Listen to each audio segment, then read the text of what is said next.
Well, hi YouTubers, hi, I'm back with 41 years of Mills and Boone, and I know Christmas is now getting closer. This is a video recorded in March, okay, yeah, because I had to go back to the library. I've already reviewed 12 Dates of Christmas, that's one of the last books of the 40 years of Mills and Boone. However, A Celebration Christmas by Nancy Robards Thomas is the 41 years of Mills and Boone, so yes, I kind of cut it a little bit. Okay, and read the blurb. Nanny Lily is spending her holidays with brooding Dr. Cullen Dunleavy and his foster children. As the magic of the season takes hold, Lily begins to see a new side to the handsome doctor, and perhaps this adorable family could be her very own Christmas gift.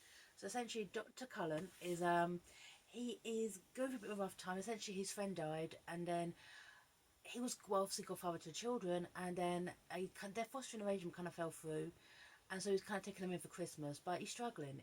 These are 4 kids and a dog. He just can't do it. So his original housekeeper walks out, and then Lily comes in, courtesy of the agency. And Lily comes in just literally at the right time because they've been making potions in the toilets, which I thought was actually quite funny. Yeah, these kids, here we go. The kids ranged in age from 5 to 10 years old. They're very self-sufficient. In other words, Angie would be warming bottles or changing diapers just 1 more hour, give or take a few minutes, during which it could go about her usual house cleaning duties, toilet clogging, the blue frame emptied, where he interviewed Lily Palmer, the nanny candidate. Lily had agreed to change her schedule and move up the interview to 1 o'clock that afternoon. Okay, so Lily comes in, and yeah, there's a lot of tension in the air. Okay, right. Because obviously Cullen is taking care of these children, but he doesn't really know much about their emotional needs. It's Christmas time. Now you think, okay, the first Christmas without their parents, he would at least put a thought to their needs, but he hasn't. And Lily comes in, and straight away she's like, this bit here. This shows how emotionally distant he is as a man. Would you mind if the kids decorated for the holidays? I can't remember the last time I even put up a tree, he said. I guess the kids I want one since they'll be with me to the new year, if that long. To live with me indefinitely, it wouldn't be fair to them. That's why I only need nanny for a month. It may not even be that long if the attorney I'm working with is able to find a family willing to take them in. I want to keep them together. After all they've been through, it wouldn't be right to split them up. I pay you to the end of December. That's only fair. Attorney? Those poor kids. Right. But kind of makes it clear he works very long hours. He's a doctor. He can't be a dad and take care of these kids. He can't be a dad and a doctor. So yeah, he's struggling. And obviously he meets the children. Okay, and this bit here. Okay, it's Megan, George, Bridget, and Hannah. Okay, um, Megan is the eldest. Who doesn't need a nanny. I can babysit George, Bridge, and Hannah. Mum used to let me do it all the time. So, and the thing is though, is that Lily she warms the children up by basically using her cooking skills, but George is a bit more hard work, and I like that. As mentioned, okay, he's the only boy now in his family. He's lost his parents, his potential foster parents. He's feeling very, very lost, and Lily really takes it upon him, but to do with his attitude, because the girls kind of warm up to Lily, be seeing her as a mother figure, but George is struggling with this, and this bit I like, just to kind of show out his attitude. Right. I'll make a deal with you, Lily said to George. If we make your pancakes, I'll let you lick the bowl while we make sugar cookies after breakfast. George looked her up and down, his eyes glossy with irritation. Doesn't Uncle Cullen pay you to make my breakfast? Your Uncle Cullen pays me to look after you. She took care to use her voice, even and soft. She was used to dealing with you. Heard a conflict like this in the classroom. But George's attitude grew from a place of hurt. The boys probably felt angry and displaced after losing his parents, and he adopted parents who had agreed to take his siblings and him. He was in limbo. Exactly, he's in limbo. And Lily takes it upon herself to basically kind of push Cullen and George, not together.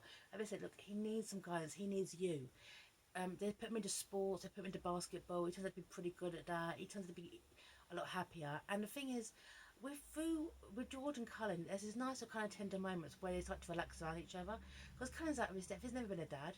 And George is obviously a young boy mourning for his family.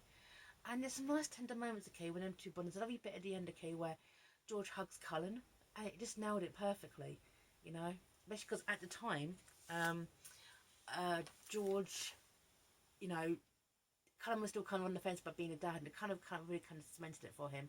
And there's one bit now I did not know this. I've been to Germany twice, okay. Since Lily kind of gets through these children, okay, through food and bacon, kind of relaxed to make them feel a bit more comfortable, put the house together.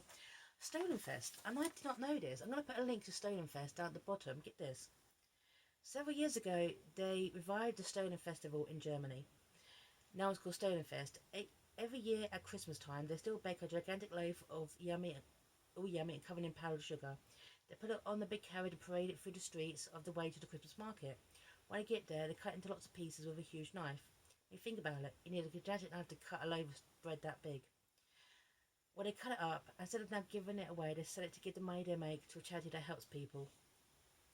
Right, and Stollenfest is real. It's in Dresden. It's obviously in December, 4th of December.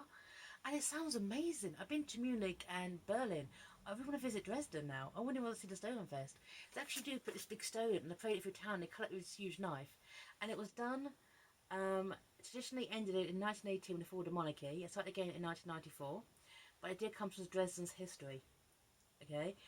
During Christmas market, the Stritzel market was mentioned in the Chronicles the first time in 1474. That sounds lovely. So no, that's absolutely lovely. So it gives the girls the idea to make stolen and kind of bond like that, and some very sweet moments coming in regarding Lily being a mum. I love this book. I absolutely love this book. No, cynical me love this book. And the thing is, right, it's nice in a bit, okay, where Lily's in the kitchen dancing around to Jingle Bell Rock by herself and Cullen catches her. And it's kind of like a little sexual awakening moment, I think, for them both, okay, because they do start to generally like each other. But obviously, both of them are holding back. Or one because employee-employer, and Cullen is just trying to get his head around being, I'm a turn to become a dad. This bit here, okay? Did you help the decorations you put up in the living room? You were talking about George. I think they're a lot of fun. They really make the house festive. He did, he said, a little bit, Ellen, but speaking of being festive, the kids were asking whether you were going to get a tree. No pressure. I just promised I'd ask them. Rather, if you want to go to the trouble, I could bring a little tabletop tree I have at home. A tree, of course the kids would want a tree. But I only thought about that before now. Yeah, Lily's kind of making me realise your dad does have to think about trees and Christmas, okay? And so they go out with a tree, but Lily's mused about Jingle Bell Rock, but this bit here, just been mortified when she caught her singing along with Jingle Bell Rock like a fool. But she had to admit that she loved the way he was looking at her. There's something about it in his eyes that was like a soft caress, something about the way his attention seemed to be trained on her. For a second, she reveled in it, but then the embarrassment stepped in, and that'd been the end of it. But the thing is, the kids are massive shippers, okay, because they like Lily, but the girls do, um, and Hannah, Megan, and Bridget, and they see mistletoe. Yes. Suddenly they heard a thud behind them, and George had appeared from somewhere else holding a small green branch over their heads. Kiss her, kiss her, kiss her, Hannah sang as she jumped up and down. And you had to kiss, Madam said smugly. If you don't, it's like you're breaking the rules of Christmas. Okay, what a kiss. The absolute kiss. And the thing is, due to Lily kind of like, talking about stolen bread and all that, there's some nice moments, okay, where the girls decide to basically make stolen bread and sell it at like a little Christmas market and get it made charity, like, which I thought was a nice touch. Okay, right, right. Stolen Christmas bread, said Hannah. It's not stolen, Megan quickly from the woman. We didn't steal it or anything. It's called stolen because it's from Germany, and that's what they call it. But we made it ourselves. We didn't take it from anyone. I like how they cleared that up. Stolen bread. Okay, right. As the kids ran over to Celebration's ink booth, the woman beamed at Lily and Colour. Such a beautiful family. The two of you are to be commended for raising such nice, civic-minded children. Yeah, right. And they actually joke about that, okay? About, Cullen and Lily kind of getting married. And it's like, you have no idea, Cullen put his arms around Lily. My wife is a talented baker, okay? And that's to her friend Sydney, okay? She's like, okay, fine, yeah, she's a friend of mine, yeah, but you just basically said I'm your wife, fine, okay. But the thing is about Lily Kay is Lily is so stunning. She's confident in her own body. She's beautiful. However, there's this bit here. Now, one thing I did give Nancy Robards Thompson something. Doesn't describe Lily in detail. Okay, she's courageous, but in the middle of the bed, can mean anything. She's blonde haired. She's got curly hair. This bit here. Okay. This is when Lily's finding out about her ex-boyfriend. Okay, Josh. Right. Right. Beneath there, smiling from the section featuring engagement announcements with her ex-fiancé John Stoddart. If petite, pretty petite blonde. They've been photographed in that post Lily and her friends used to jokingly call the awkward prom pose. Right.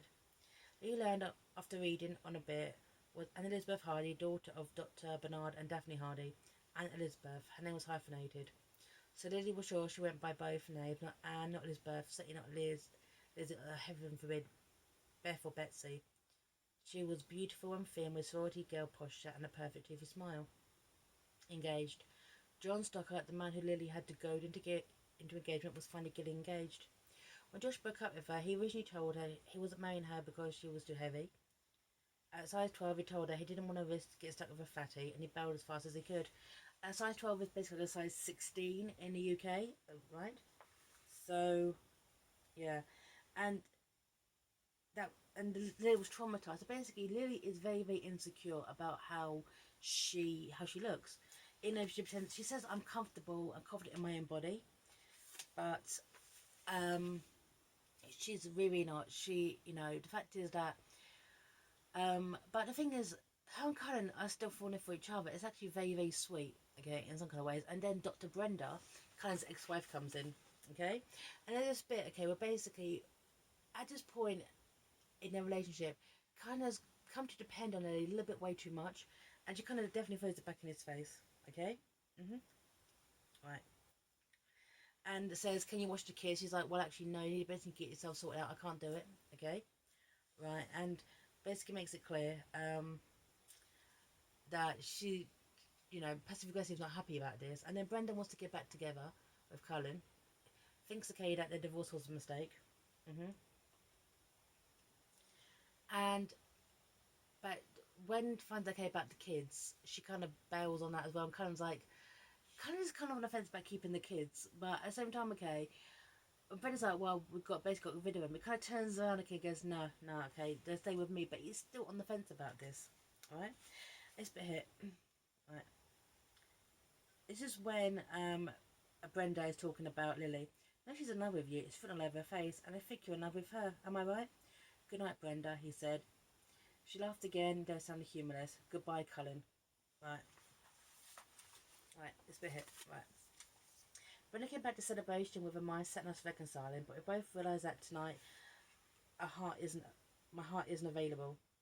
Right. It's not available because it belongs to you. If you have it, please tell me you will. Or feel free to tell me I'm a fool and you can walk away. I won't blame you. Okay? Yesterday, forgetting George brought up some personal issues that I have to tell you about, something to trigger some bad memories. I didn't handle it very well. A hand flew to her mouth and she watched the careful erected water bit around herself fall brick by brick. So essentially, Cullen and Lily, they want each other, but Cullen is still on the fence about keeping his kids. It's not like we're gonna be couple. Where's the kids? Cousin's like, but what about the kids? I want you, but what about the kids? It takes a while to really kind of get his head around, and it takes George to do it. Okay, all right, right,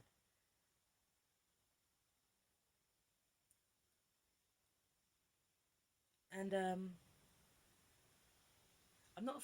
I guess I never see myself being a father. But look, it's been a long day. I don't think we should have this conversation now. We need to give this a major thought. I don't know if we're going to work because it looks to me like we want completely different lives. So yeah, so Lily's basically is like, well, we've got to keep the kids, okay? I love the kids. You love the kids, and Cullen has to really think about it. And actually, like that kind of title. It's not just like kiss and it's like a happy romantic happy after. Okay, Cullen needs to really kind of get his head around it, and not obviously accept. He's like, I can't get rid of these 4 kids. I love them too much. I want to be a dad. And then with Lily's help, obviously, okay, because he's going to be shift working and she's going to be a teacher, so she should be a bit more solid structure for them. Yes, a proposal. But one thing I really, really wish, though, is that the proposal happened, like, at that moment. I really, really wish that they'd lived together and then shown, like, a little, like, epilogue, like, a year from now, the year of living together, turn out they were compatible, Lily's, doing great in her career, then they get married. The whole kind of pull out a ring at the end is way too hallmarky for me, and it's someone like who views Mills and Boom books. However, celebration Christmas, I like the fact that Katie Heaven was plus size. I like Lily. I like Cullen. I like the fact that Katie both got their emotional issues they need to work on. So actually, it was a pretty good book. Hey, and I'll sign off here. 41 years of Mills and Boom. Take care, all.